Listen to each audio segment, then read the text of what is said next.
Hello, everyone, and welcome back to our reading of The Black Arrow. Today's chapter, The Good Hope. Let's get started. An hour thereafter, Dick was back at the Goat and Bagpipes, breaking his fast and receiving the report of his messengers and sentries. Duckworth was still absent from Shoreby, and this was frequently the case, for he played many parts in the world, shared many different interests, and conducted many various affairs. He had founded that fellowship of the Black Arrow as a ruined man longing for vengeance and money, and yet among those who knew him best, he was thought to be the agent and emissary of the great kingmaker of England, Richard, Earl of Warwick. In his absence, at any rate, it fell upon Richard Shelton to command affairs in Shoreby, and as he sat at meal, his mind was full of care and his face heavy with consideration. It had been determined between him and the Lord Foxham to make one bold stroke that evening, and by brute force to set Joanna free. The obstacles, however, were many, and as one after another of his scouts arrived, each brought him more discomfortable news. Sir Daniel was alarmed by the skirmish of the night before. He had increased the garrison of the house in the garden, but not content with that, he had stationed horsemen in all the neighbouring lanes, so that he might have instant word of any movement. Meanwhile, in the court of his mansion, steeds stood saddled, and the riders armed at every point, awaited but the signal to ride. The adventure of the night appeared more and more difficult of execution, till suddenly Dick's countenance lightened. "Lawless," he cried, "you that were a shipman, can ye steal me a ship?" "Master Dick," replied Lawless, "if ye would back me, I would agree to steal York Minster."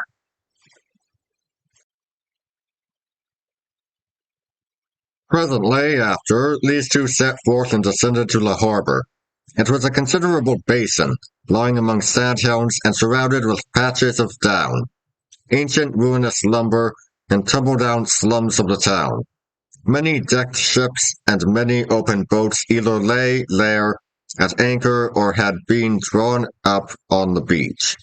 A long duration of bad weather had driven them from the high seas into the shelter of the port, and the great swooping of black clouds and the cold squalls that followed one another, now with a sprinkling of dry snow, now in a mere swoop of wind, promised no improvement, but rather threatened a more serious storm in the immediate future.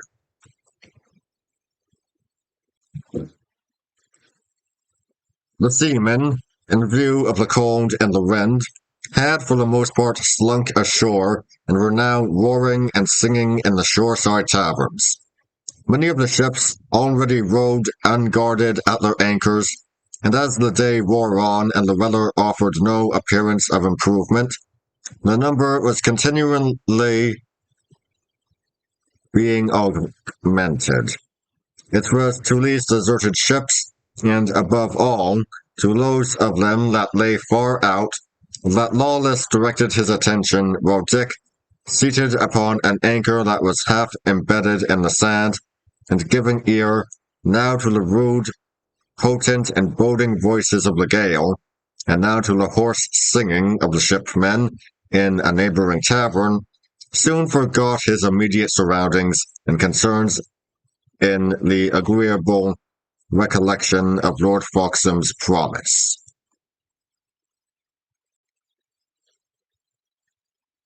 He was disturbed by a touch upon his shoulder. It was Lawless, pointing to a small ship that lay somewhat by itself and within but a little of the harbour mouth, where it heaved regularly and smoothly on the entering swell. A pale gleam of winter sunshine fell at that moment on the vessel's deck, relieving her against a bank of scowling cloud. And in this momentary glitter, Dick could see a couple of men hauling the skiff alongside. "There, sir," said Lawless. "Mark ye it well. There is the ship for tonight." Presently the skiff put out from the vessel's side, and the two men, keeping her head well to the wind, pulled lustily for shore. Lawless turned to a loiterer.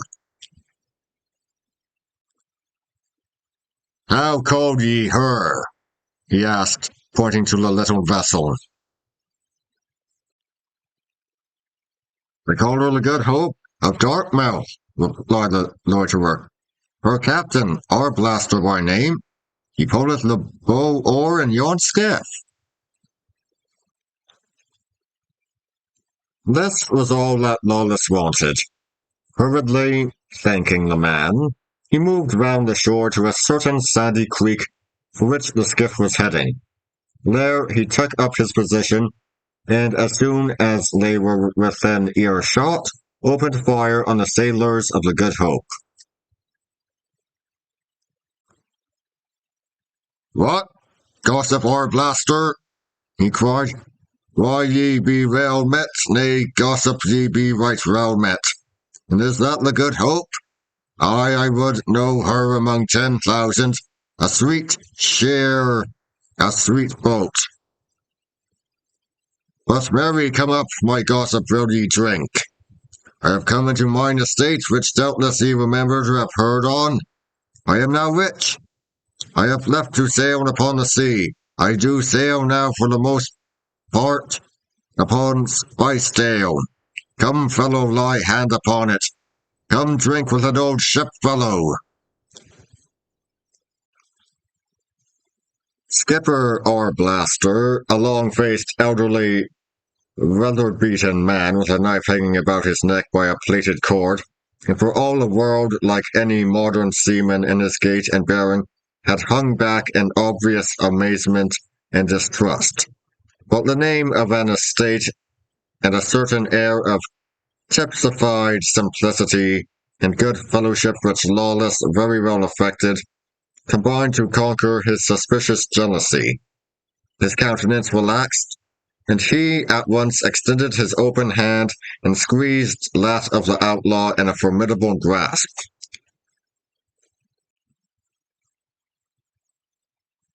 "Nay," he said, "I cannot mind you, but what o' that? I would drink with any man, gossip, and so would my man Tom. Man Tom," he added, addressing his follower, "here is my gossip, whose name I cannot mind, but no doubt a very good seaman. Let's go drink with him, and his sure friend."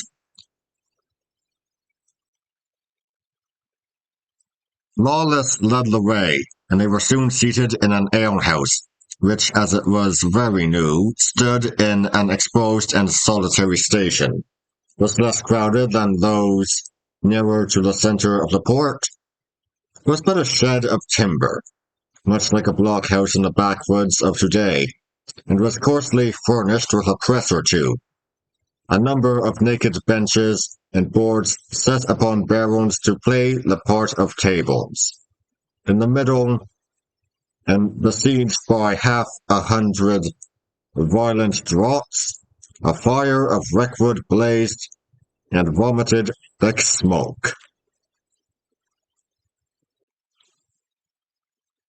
"Aye now," said Lawless, "here is a shipman's joy, a good fire and a good stiff cup ashore with foul weather without, and an off-sea gale a-snoring in the roof. Here's to the Good Hope. May she ride easy." "Aye," said Skipper Arblaster, "'tis good weather to be ashore in, that is sooth. Man Tom, how say ye to that? Gossip, ye speak well, though I can never think upon your name, but ye speak very well. May the Good Hope ride easy. Amen."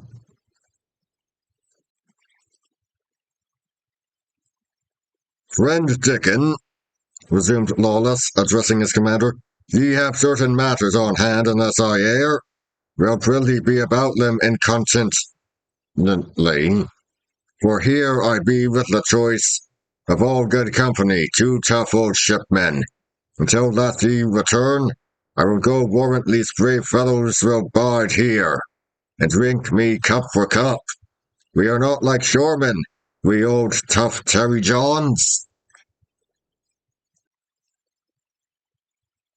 Is this well met? Returned the skipper. Ye can go, boy, for I will keep your good friend and my good gossip company till curfew. Aye, and by St. Mary till the sun get up again.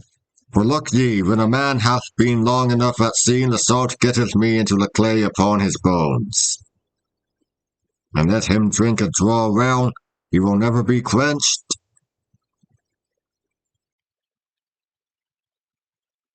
Thus encouraged upon all hands, Dick rose, saluted his company, and going forth again into the gusty afternoon, got him as speedily as he might to the Goat and Bagpipes. Thence he sent word to my Lord Foxham that, so soon as ever the evening closed, they would have a stout boat to keep the sea in, and then leading along with him a couple of outlaws who had some experience, he returned himself to the harbour and the little sandy creek. The skiff of the Good Hope lay among many others, from which it was easily distinguished by its extreme smallness and fragility. Indeed, when Dick and his two men had taken their places and begun to put forth out of the creek into the open harbour, the little cockle dipped into the swell and staggered under every gust of wind, like a thing upon the point of sinking. The Good Hope, as we have said, was anchored far out where the swell was heaviest. No other vessel lay nearer than several cables' length. Those that were the nearest were themselves entirely deserted, and as the skiff approached, a thick flurry of snow and a sudden darkening of the weather further concealed the movements of the outlaws from all possible espial. In a trice, they had leaped upon the heaving deck, and the skiff was dancing at the stern. The Good Hope was captured.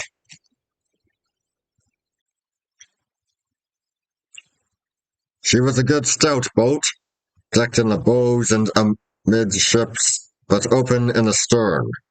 She carried one mast. It was rigged between a felucca and a lugger.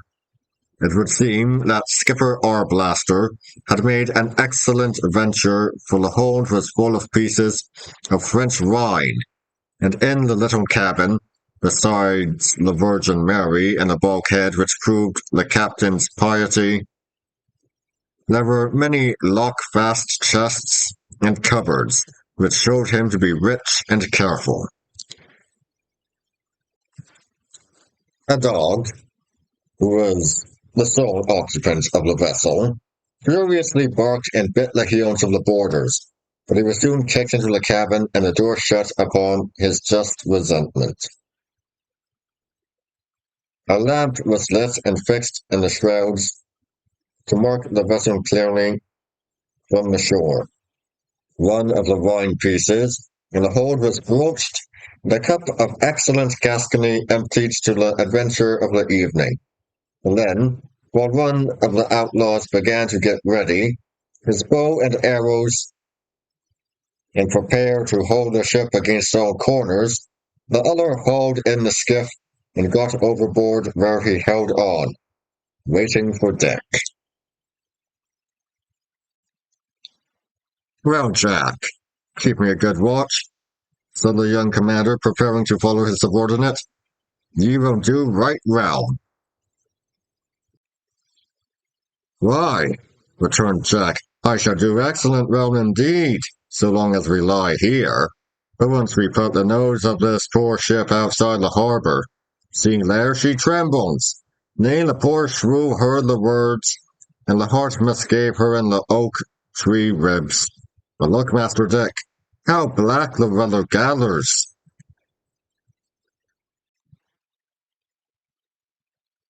The darkness ahead was indeed astonishing. Great billows heaved up out of the blackness, one after another, and one after another the Good Hope buoyantly climbed and giddily plunged upon the further side.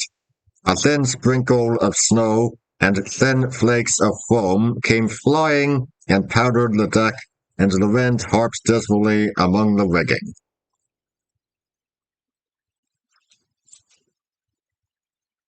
"In sooth it looketh evilly," said Dick, "but what cheer?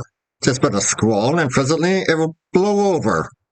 But in spite of his words, he was depressingly affected by the bleak disorder of the sky, and the wailing and fluting of the wind, and as he got over the side of the Good Hope, and made once more for the landing creek, with the best speed of oars, he crossed himself devoutly, and recommended to heaven the lives of all who should adventure on the sea.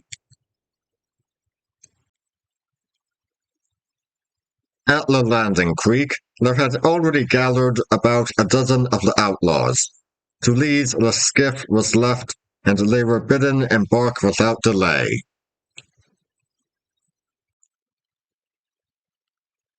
A little further up the beach, Dick found Lord Foxham hurrying in quest of him, his face concealed with a dark hood, and his bright armour covered by a long russet mantle of a poor appearance. "Young Shelton," he said, "are ye for sea, then truly?" "My lord," replied Richard, "they lie about the house with horsemen. It may not be reached from land side without alarm, and Sir Daniel once advertised of our adventure, we can no more carry it to a good end than saving your presence. We could ride up on the wind. Now, in going round by sea, we do run some peril by the elements, but what much outweigheth all? We have a chance to make good our purpose and bear off the maid." "Row," returned Lord Foxham. "Lead on. I will in some sort follow you, for shame's sake, but I own I would I were in bed." "Here then," said Dick. "Hither go to fetch our pilot."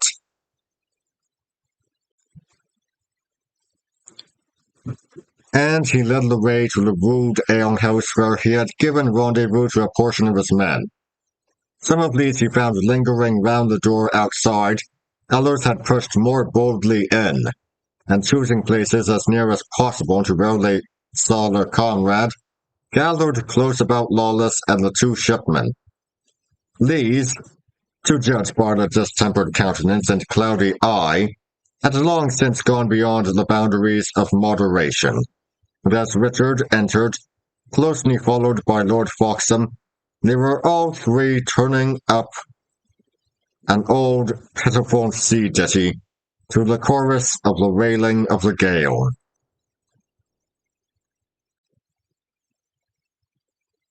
The young leader cast a rapid glance about the shed.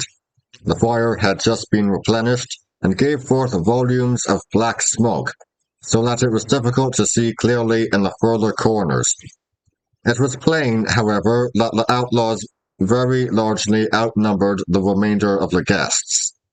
Satisfied upon this point, in case of any failure in the operation of his plan, Dick strolled up to the table and resumed his place on the bench.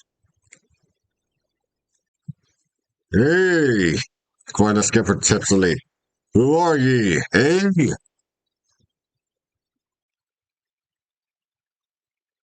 "I want a word with you without, Master Arblaster," returned Dick, "and here is what we shall talk of." And he showed him a gold noble in the glimmer of the firelight.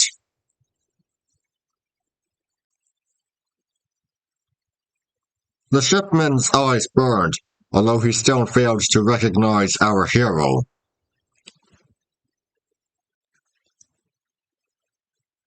"Aye, boy," he said, "I am with you. Gossip I will be back and on. Drink fair gossip." And taking Dick's arm to steady his uneven steps, he walked to the door of the alehouse. As soon as he was over the threshold, 10 strong arms had seized and bound him, and in 2 minutes more, with his limbs trussed one to another and a good gag in his mouth, he had been tumbled neck and crop into a neighboring hay barn. Presently, his man Tom, similarly secured, was tossed beside him, and the pair were left to their uncouth reflections for the night.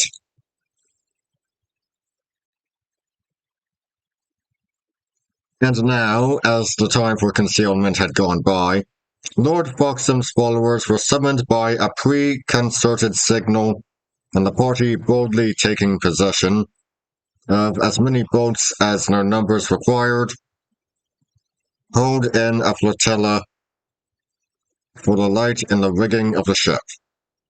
Long before the last man had climbed to the deck of the Good Hope, the sound of furious shouting from the shore showed that a part, at least, of the seamen had discovered the loss of their skiffs.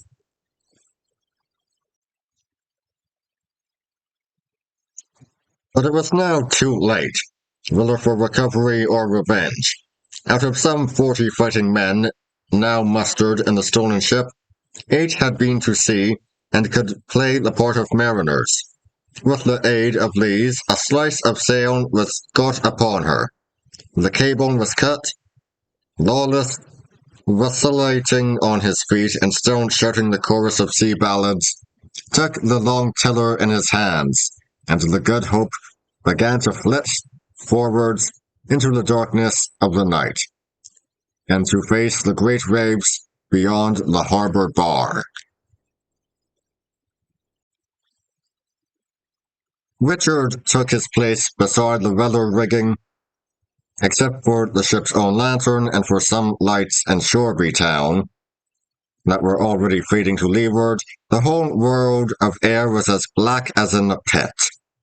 Only from time to time, as the Good Hope swooped dizzily down into the valley of the rollers, a crest would break, a great cataract of snowy foam would leap in one instant into being, and in an instant more would stream into the wake and vanish.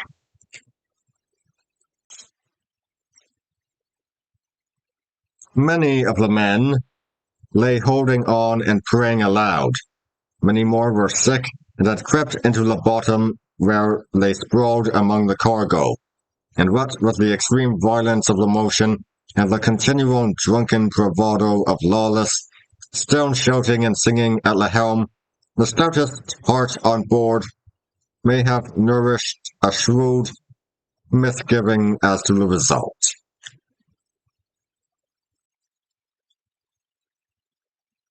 But Lawless, as if guided by an instinct, steered the ship across the breakers, struck the lee of a great sandbank, and where they sailed for a while in smooth water, and presently after laid her alongside a rude stone pier where she was hastily made fast, and lay ducking and grinding in the dark. And that would be all for today, but not all for the adventure on the Good Hope. But that would be for next time. I'll see you then. See ya!